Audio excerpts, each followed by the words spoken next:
all the shop, they're going, putting the medicine and these people open the chips and putting them medicine or something, whatever they're doing, and they say, pay this much money, otherwise we call them police or we're going to close the shop. They say that. They always are doing that way. አሁን የሚያደርጉት ወደ ሱቆቻችን ይመጣሉ። በሱቃችን የሚገኝ ቺፕስ አንስተው ይከፍቱና በውስጡ መድኃኒት ወይም አንዳች ያልተፈቀደ ነገር ይከታሉ። ከዛም ይሄን ያህል ገንዘብ ካልከፈላችሁ ፖሊስ እንጠራለን፣ ሱቆቻችሁን እንዘጋለን ይሉናል።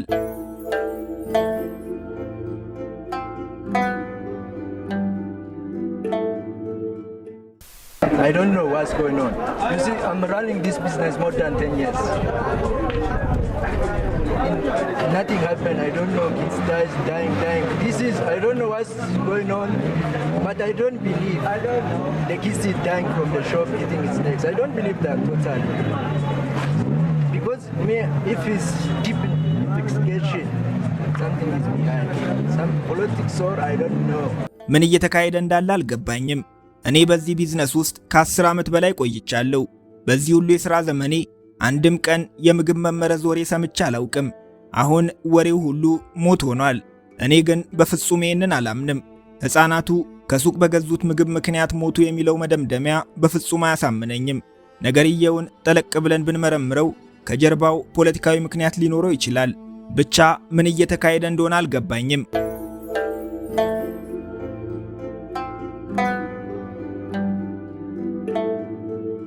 Our stand is clear. Spaza shops must be for South African. The government must empower, must train South Africans to run these spaza shops. አቋማችን ግልጽ ነው። ስፓዛ ሱቆች የግድ የደቡብ አፍሪካውያን መሆን አለባቸው። መንግስት የስፓዛ ቢዝነስ እንዴት እንደሚሰራ ለዜጎቻችን ማሰልጠን አለበት። አሁንም ለመንግስታችንና ለማዘጋጃ ቤቱ አስተዳደር ግልጽ ማድረግ እንፈልጋለን። ምንም አይነት የስፓዛ ሱቆች በውጪ ዜጋ ተይዘው ማየት አንፈልግም። በደቡብ አፍሪካ መስራት ያለባቸው ከ4 ሚሊዮን ራንድ በላይ ኢንቨስት ማድረግ የሚችሉ ባለሀብቶች ብቻ ናቸው። So we urge government, we urge municipality to support South Africans. We are clear. We don't want spaza shops in South Africa to be run by foreign nationals. ይህ በኬፕ ታውን የሚገኙ የደቡብ አፍሪካ የባህላዊ ሸንጎ መሪ መልእክት ነው። ሰውየው ግን ብቻቸውን አይደሉም። አሁን በደቡብ አፍሪካ ፖለቲከኞች፣ ሚዲያዎች፣ አክቲቪስቶች አለፍ ሲልም በአብዛኛው ማህበረሰብ ዘንድ እየተለመደ የመጣ ቁራጭ ምድራዊ አመክኖ የማይገኝለት እንደ ተስቦ ሁሉም ቦታ የገባ አመለካከት አለ።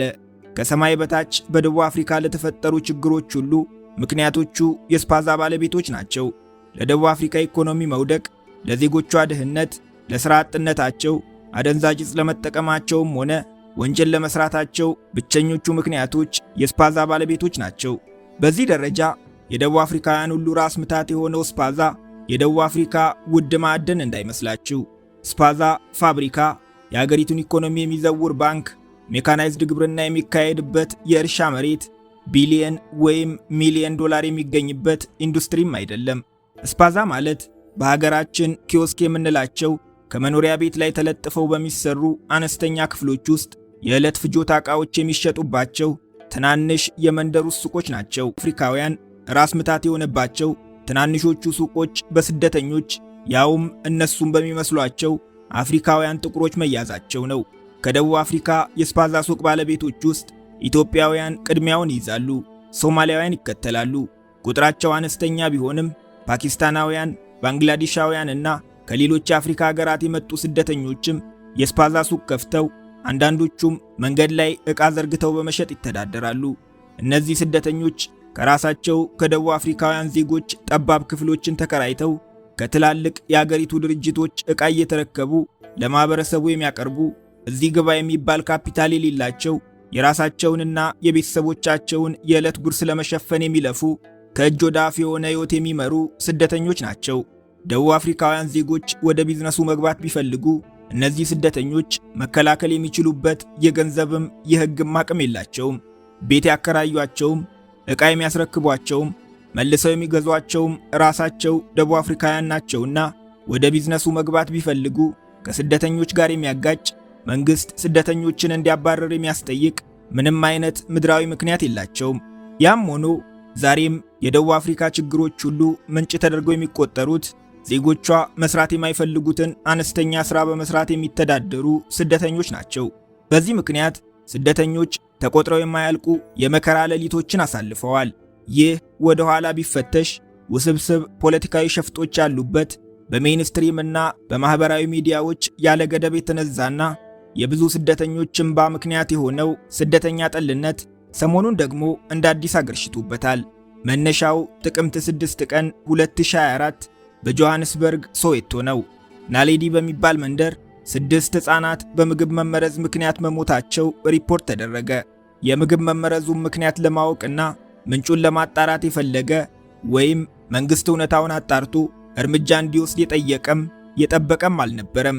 እንኳንና ምክንያት ተገኝቶ ድሮም የሀገሪቱ ችግሮች ሁሉ ምንጭ ተለይቶ የታወቀ ነውና ሁሉም ጣታቸውን ወደ ስፓዛ ሱቆች እየጠቆሙ ወደ እርምጃ ገቡ።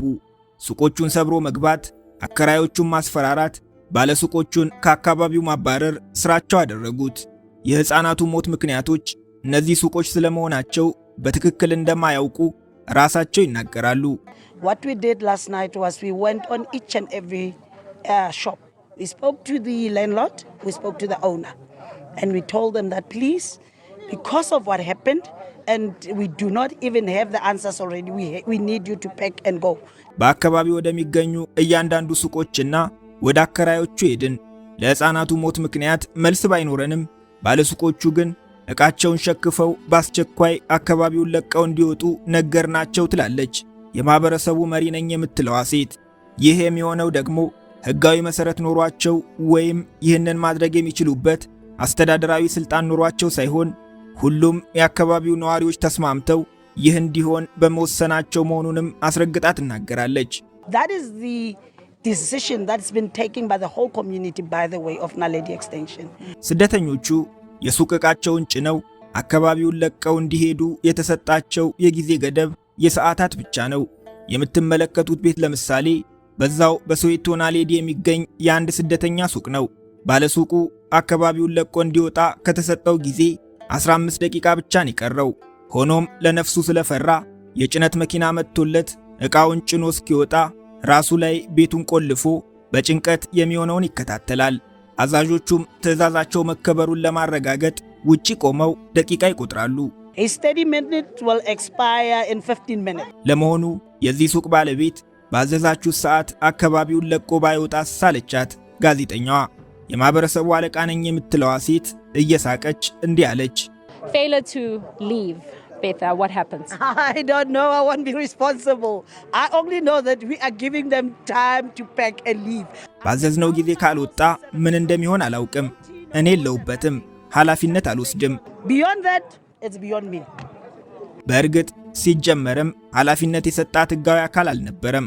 ምክንያቱም ይህ ሱቅም ሆነ የሱቁ ባለቤት ከሕፃናቱ ሞት ጋር ስለመገናኘታቸው መረጃ እንደሌላት ሴትየዋ ራሷ ትናገራለች።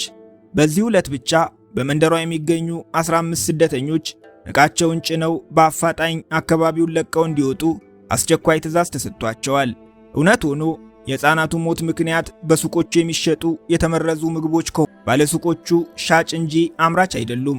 ከፋብሪካ ተረክበው ለሚሸጡት የተበከለ ምግብ አምራቾቹ እንጂ ሻጮቹ ተለይተው የመከራ ጽዋ የሚቀምሱበት ምድራዊ ምክንያት የለም።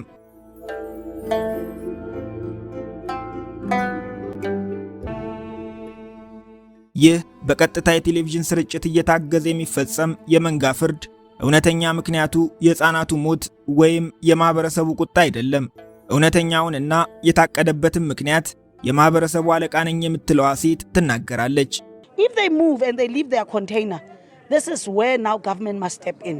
They must train, they must have workshops, they must teach people how to run and own Spaza Soap and manage their financials. This is our next step. But our phase one is they must just move. ዋናው ዓላማችን ሁለት ደረጃዎች አሉት። የመጀመሪያው ደረጃ ባለሱቆቹን ከአካባቢያችን ማባረር ነው። ስደተኞቹ ለቀው እንደወጡ መንግስት ጣልቃ እንዲገባ እንፈልጋለን። እንዴት የሱቅ ባለቤት እንደምንሆንና ሱቆቹን እንዴት ማስተዳደር እንዳለብን መንግስት እንዲያሰለጥነን፣ እንዲያስተምረን፣ ገንዘብ ማስተዳደር የምንችልበትን መንገድ እንዲፈጥርልን እንፈልጋለን። መጀመሪያ ግን ሰዎቹ ለቀው መውጣት አለባቸው። አሁን ዋናው ዓላማ ግልጽ ነው። የማህበረሰቡ ቁጣ፣ የሚዲያው ጩኸት፣ የፖለቲከኞች ቅስቀሳ የዜጎቻቸውን ደህንነት ለማስጠበቅ አይደለም። ከሱቆቹ ወረራ ጀርባ ያለው ዓላማ ሱቆቹን መቆጣጠር ነው። ኢትዮጵያዊ ወንድማችን ከዚህ ሁሉ ግርግር ጀርባ አንዳች ፖለቲካዊ ሸፍጥ ይሸተኛል ይላል። I don't know what's going on. You see, I'm running this business more than 10 years. ምን እየተካሄደ እንዳለ አልገባኝም። እኔ በዚህ ቢዝነስ ውስጥ ከ10 ዓመት በላይ ቆይቻለሁ። በዚህ ሁሉ የሥራ ዘመኔ አንድም ቀን የምግብ መመረዝ ወሬ ሰምቼ አላውቅም። አሁን ወሬው ሁሉ ሞት ሆኗል። እኔ ግን በፍጹም ይህንን አላምንም። ሕፃናቱ ከሱቅ በገዙት ምግብ ምክንያት ሞቱ የሚለው መደምደሚያ በፍጹም አያሳምነኝም። ነገርየውን ጠለቅ ብለን ብንመረምረው ከጀርባው ፖለቲካዊ ምክንያት ሊኖረው ይችላል። ብቻ ምን እየተካሄደ እንደሆነ አልገባኝም።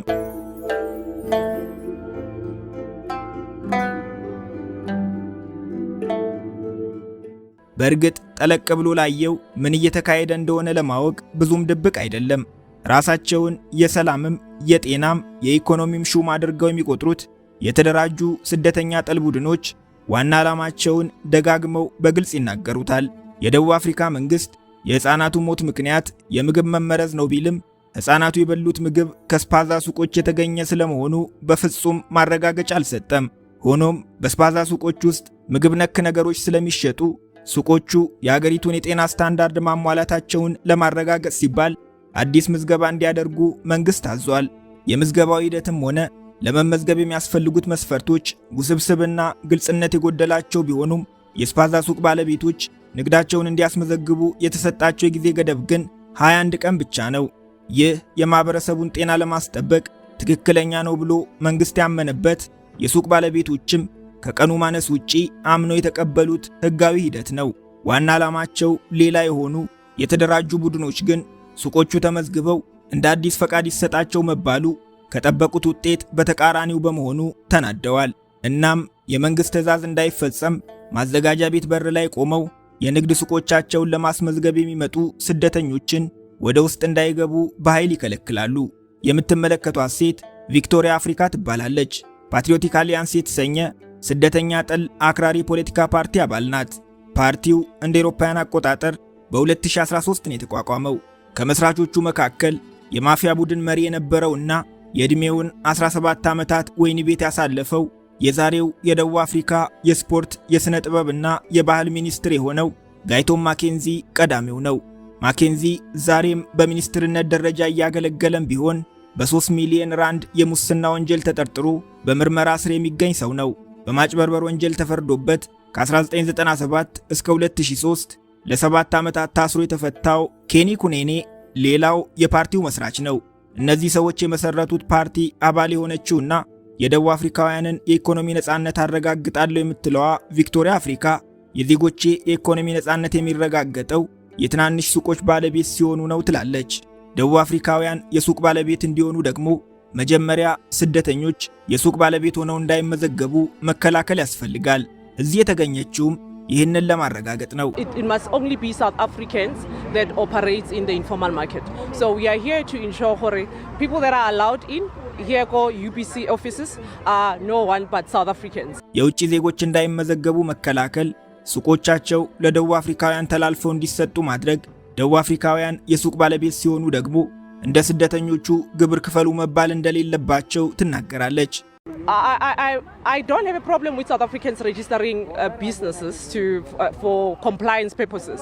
But my concern is that when the government starts wanting to entrepreneurs, especially that operate in the informal market, to start paying tax. የፓርቲው አባል የሆነው ሌላ ሰው እንዲህ ይላል።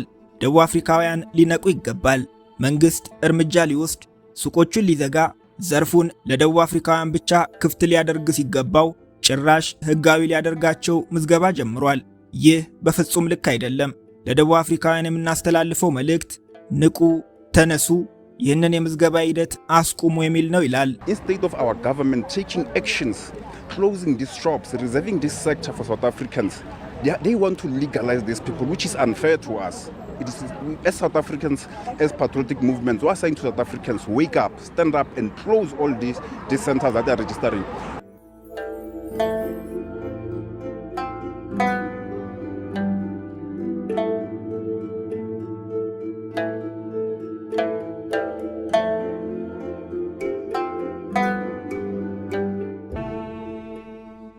ኦፕሬሽን ዱዱላ ብለውታል። ኦፕሬሽን ሲባል ሀገርን ከወረራ ለመከላከል የሚደረግ ትግል እንዳይመስላችሁ። እነሱ ስፓዛ የሚሏቸውን የመንደር ውስጥ ትናንሽ ሱቆች ከፍተው ቤተሰቦቻቸውን የሚደግፉ ኑሮን ለማሸነፍ የሚለፉ ምስኪን ጥቋቁር ስደተኞችን ለማሰቃየት የተቋቋመ የዘራፊዎች ማህበር ነው። ዱዱላ የሚለው ቃልም ኡቡንቱ እያሉ እንደሰበኩን አይነት የሰብአዊነት ጽንሰ ሐሳብ እንጥፍጣፊ በውስጡ የለውም። ዱዱላ በዙሉ ቋንቋ አስገድዶ ማስወጣት የሚል ትርጉም አለው። ማንን ካላችሁን ደግሞ በደቡብ አፍሪካ የሚኖሩ ጥቁር አፍሪካውያንን፣ ለምን ካላችሁን ግን መልስ የለንም። ምክንያቱም ጥቁር ስደተኞችን ከማባረር ጀርባ ያለው ፖለቲካዊ ሻጥር ገና ገሃድ አልወጣም። እነሱ እንደሚሉት ምክንያቱ የኢኮኖሚ ከሆነ ግን ፍየል ወዲያ ነው ነገሩ። ይህንን በመረጃ እያስደገፍን እንንገራችሁ። የደቡብ አፍሪካ ዜጎች ቁጥር 63 ሚሊዮን ነው። ከዚህ ውስጥ ጥቁሮች 82 ከመቶ፣ ነጮች 7 ከመቶ፣ ህንዳውያን 2.7 ከመቶ ይይዛሉ። ይህንን የህዝብ ቁጥር ይዘን ወደ ኢኮኖሚው እንግባ። የደቡብ አፍሪካን የንግድ ድርጅቶች ሀብት የሚመዘግበውና መዋዕለ ንዋይ የሚያሻሽጠው ድርጅት ጆሃንስበርግ ስቶክ ኤክስቼንጅ ይባላል። ይህ ድርጅት የደቡብ አፍሪካን ኢኮኖሚ የሚዘውሩ ሲል የመዘገባቸው 473 ታላላቅ ድርጅቶች በአገሪቱ ይገኛሉ። ብታምኑም ባታምኑም ከነዚህ ታላላቅ ድርጅቶች ውስጥ 100% የጥቁር ደቡብ አፍሪካዊ የሆነ አንድም ድርጅት የለም። በሽርክና ባለቤት በሆኑባቸው ድርጅቶች ውስጥም የጥቁሮች ድርሻ 1 ከመቶ ብቻ ነው። ይህ በምርመራ የተረጋገጠ መረጃ ነው። በእነዚህ ድርጅቶች ውስጥ 66 ከመቶ ሲኢኦዎች፣ 56 ከመቶ ሲኒየር የማኔጅመንት አባላት ነጮች ናቸው። ነገርየው በዚያ አያበቃም። ነጮች ከደቡብ አፍሪካ ሕዝብ 7 ከመቶ ብቻ መሆናቸውን ነግረናቸዋል። ነገር ግን በደቡብ አፍሪካ ከሚገኝ የሚታረስ መሬት 72 ከመቶ በነጮች የተያዘ ነው። ለሀገሪቱ ኢኮኖሚ የጀርባ አጥንት በሆነው የፋይናንስም ሆነ የሀገሪቱን የፖለቲካ አቅጣጫ በሚዘውረው የሚዲያ ኢንዱስትሪ ውስጥ የጥቁሮች ባለቤትነት እዚህ ግባ የሚባል አይደለም። ጥራት ያለው ትምህርት የሚሰጡ ትላልቅ ትምህርት ቤቶች ባለቤቶቻቸውም ተማሪዎቻቸውም ነጮች ናቸው። በእነዚህ ትምህርት ቤቶች ውስጥ ጥቁር ደቡብ አፍሪካውያን ቢኖሩ እንኳን አያያዛቸው ከአፓርታይድ ዘመን የሚለይ አይደለም።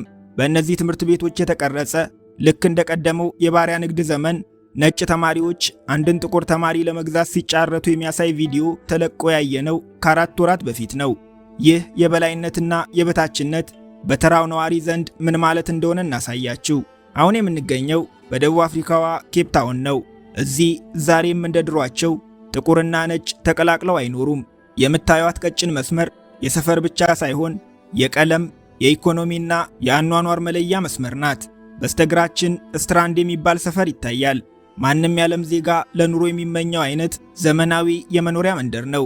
ጥቂት እርምጃዎችን ብቻ ተሻግሮ በስተቀኛችን የድህነት ጥግ ማሳያ። ይህንን የምናነሳው ራሳቸውን ኦፕሬሽን ዱዱላም ፓትሪዮቲክ አሊያንስም እያሉ የሚጠሩ ቡድኖች ዓላማቸው የደቡብ አፍሪካን ኢኮኖሚ መቆጣጠር ከሆነ ትክክለኛው ቦታ የመንደር ውስጥ ኪዮስክና የመንገድ ላይ ንግዶች አለመሆናቸውን ለማሳየት እንጂ። ሆኖም ድርጅቶቹም ሆኑ አባላቱ ኢላማቸው ከዓላማ ውጪ ነው። የሀገሪቱን ኢኮኖሚ እንቆጣጠራለን በሚል ሰበብ ወደ መንደር ሱቆች የሚሄዱ የኦፕሬሽን ዱዱላ አባላት ምን እንደሚያደርጉ አንድ ወንድማችን ይናገራል።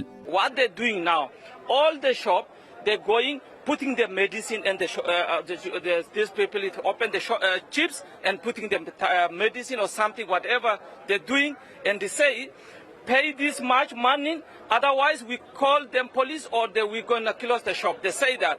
They always are doing that way. አሁን የሚያደርጉት ወደ ሱቆቻችን ይመጣሉ። በሱቃችን የሚገኝ ቺፕስ አንስተው ይከፍቱና በውስጡ መድኃኒት ወይም አንዳች ያልተፈቀደ ነገር ይከታሉ። ከዛም ይሄን ያህል ገንዘብ ካልከፈላችሁ ፖሊስ እንጠራለን፣ ሱቆቻችሁን እንዘጋለን ይሉናል።